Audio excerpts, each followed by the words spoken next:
Hi friends, welcome to Relax Recipes. இன்னைக்கு நம்ம பார்க்க போறது ஒரு ஸ்வீட் ரெசிபி, ஹெல்த்தி ரெசிபி மட்டும் இல்ல, ரொம்ப டேஸ்டான ஒரு ரெசிபி கூட. கருப்பட்டி கொழுக்கட்டை, பிடி கொழுக்கட்டை எப்படி பண்ணலாம் அப்படின்னு இன்னைக்கு நம்ம பார்க்க போறோம். முதல்ல அதுக்கு தேவையான பொருட்களை நம்ம பார்த்தலாம்.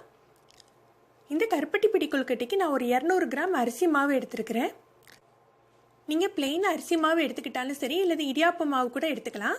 கடையில் வாங்கின ரெடிமேட் மாவே யூஸ் பண்ணலாம். கொஞ்சம் உப்பு, 1 டேபிள் ஸ்பூன் எள்ளு, ஒரு 1.5 டேபிள் ஸ்பூன் சிறுபருப்பு, அதாவது பாசிப்பருப்பு, அப்புறம் ஒரு 3 டேபிள் ஸ்பூன் தேங்காய், ஒரு அரை கப் கருப்பட்டி தண்ணி எடுத்து வச்சிருக்கிறேன். அதாவது கருப்பட்டியை தண்ணியில் கரைச்சி எடுத்து வச்சிருக்கிறேன். நீங்கள் சூடான வெந்நீரில் கூட கரைச்சி எடுத்துக்கலாம். முதல்ல நம்ம வறுக்க வேண்டியதை வறுத்தலாம். முதல்ல பாசிப்பருப்பை வறுத்துக்கணும். ஒரு 1.5 டேபிள் ஸ்பூன் பாசிப்பருப்பு எடுத்துருக்கிறேன். இதை நல்லா வாசம் வர அளவுக்கு நம்ம வறுத்துக்கலாம். இந்த பருப்பு எள்ளெல்லாம் நம்மளுடைய விருப்பத்திற்கு தகுந்தாப்புல தான் நீங்கள் கொஞ்சம் முன்ன பின்ன கூட்டி குறைச்சிக்கலாம் அளவை.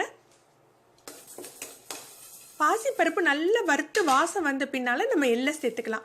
ஏற்கனவே சூடான பாத்திரங்கிறதுனால எள்ளு டக்குன்னு பொரிஞ்சிடும். வெள்ளை எள்ளை விட கருப்பு எள்ளு தான் டேஸ்ட்டாக இருக்கும். நீங்கள் கருப்பெள்ளு யூஸ் பண்ணிக்கோங்க. இது பாருங்க, எள்ளு பொரிஞ்சிடுச்சு. இப்போ நம்ம தேங்காய் துருவலை சேர்த்துடலாம். உப்பை மாவில் கலந்து வச்சிடுங்க.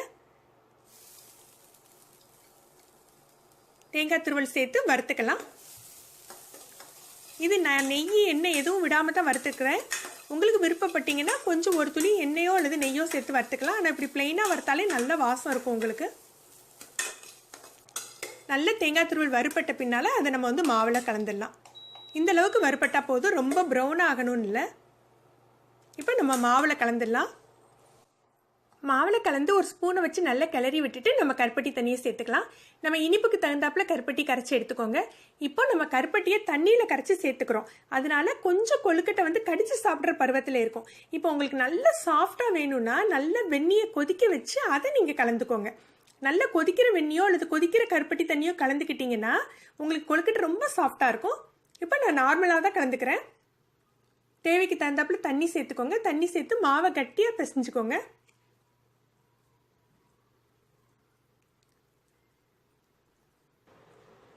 பாருங்க, இந்த பருவத்தில் இருக்கணும்.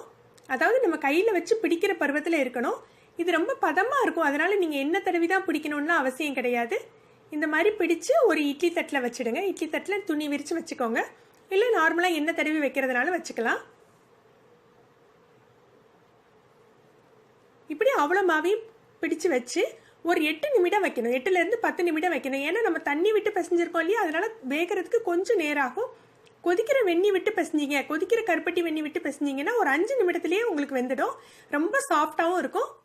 ஆனால் பெரியவங்களுக்கு பொதுவாக ரொம்ப மாவாக இருக்கிறதோட கொஞ்சம் கடிச்சு சாப்பிடணும்னு ஆசைப்படுவாங்க. அதனால நான் தண்ணி விட்டு செஞ்சுருக்கேன். இப்போ பாருங்கள், 8 நிமிடம் கழிச்சு எப்படி இருக்குன்னு பாருங்கள். ஒன்று உடச்சி பாருங்கள், உங்களுக்கு நல்லா தெரியும். இந்த பதத்தில் இருக்கும். ரொம்ப எளிதான ரெசிபி, ரொம்ப சத்துள்ள ரெசிபியும் கூட. இது மறுநாள் வரைக்கும் கெட்டு போகாதுங்க. இதை செஞ்சு பாருங்கள். உங்களுடைய கருத்துக்களை கமெண்ட்ஸில் சொல்லுங்கள். உங்களுக்கு இந்த வீடியோ பிடிச்சிருந்தா லைக் பண்ணுங்கள், ஷேர் பண்ணுங்கள், சப்ஸ்கிரைப் பண்ணுங்கள். நன்றி.